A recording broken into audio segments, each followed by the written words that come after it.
Have you ever faced a test so difficult that it felt like your entire world was on the line? A moment where what you were asked to do seemed impossible, even unimaginable. Today, we're diving into one of the most powerful and challenging stories in the Bible, the story of Abraham and Isaac. It's a tale of faith, obedience, and the profound nature of trust.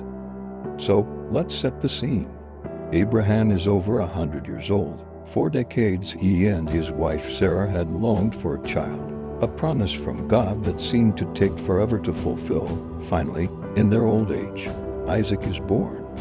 He's not just a son, he's the miracle child, the long-awaited heir, the living embodiment of God's faithfulness. Imagine the joy, the love, the absolute preciousness of this boy to his father. Isaac was everything to Abraham. Then, one day, God speaks to Abraham, and the words are shattering.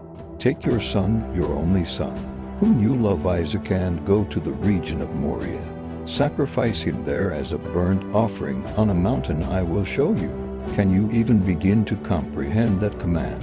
The son you prayed for, waited for, and loved more than life itself. And God is asking you to give him up in the most final way possible.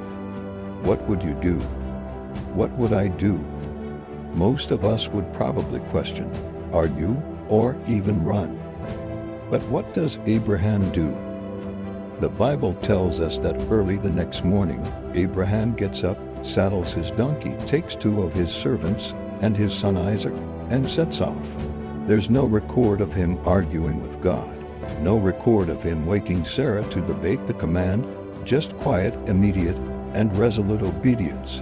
This is where the story gets really intense. The journey takes 3 days. 3 days of walking, with the weight of that command pressing down on him. Can you imagine the thoughts racing through Abraham's mind?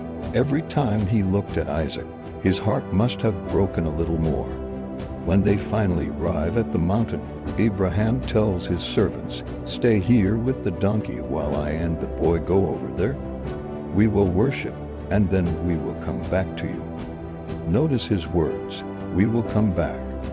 Even in this moment of extreme trial, a flicker of Abraham's profound faith shines through.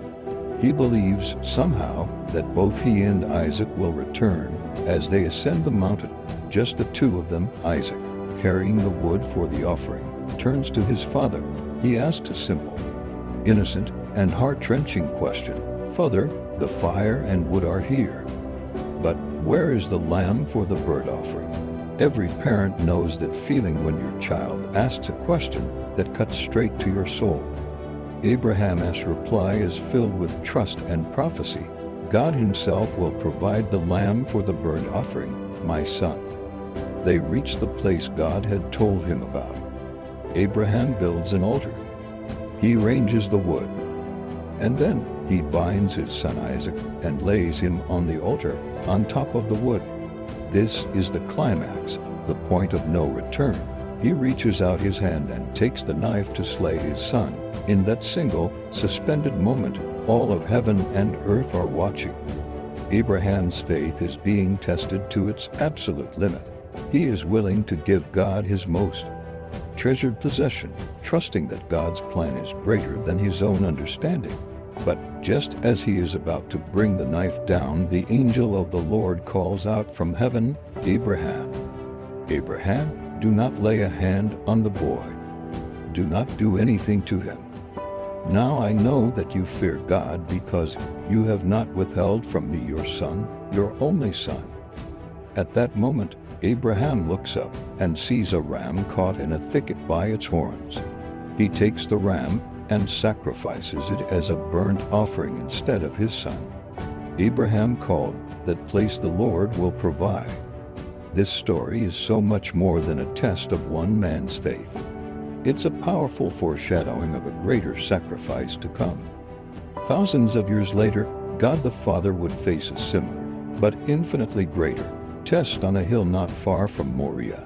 He would offer his son, his only son, Jesus, not as a test, but as the actual sacrifice for the sins of all humanity. Unlike Isaac, Jesus was the lamb that God provided, who willingly laid down his life so that we could be spared. Abraham was asked to give up his son, but God actually did it for you and for me. The story of Abraham and Isaac challenges us to ask, what is our Isaac? What is the one thing in our life that we hold so dear that we might not be willing to surrender to God? It could be our career, our relationships, our comfort, or our own plans. True faith isn't just believing in God when things are easy. It's trusting Him when the path is dark and the command seems impossible.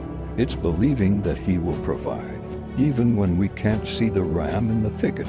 What did this story stir up in you? I'd love to hear your thoughts in the comments below.